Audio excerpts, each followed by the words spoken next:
I moved forward and asked her if she was okay. She seemed visibly shaken. There was a middle-aged man in front of me who had already placed his items on the conveyor belt, so I sectioned off my area and began placing items on the conveyor belt. And then out of nowhere, this same man began cursing and screaming loudly at the cashier.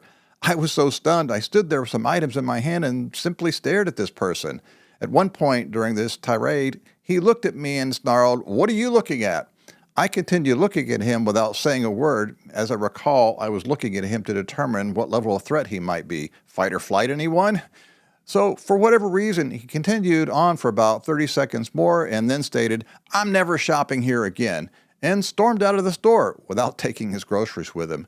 Interestingly enough, as I regained my composure and looked around, I noticed that quite a few other people had stopped what they were doing and were watching the show.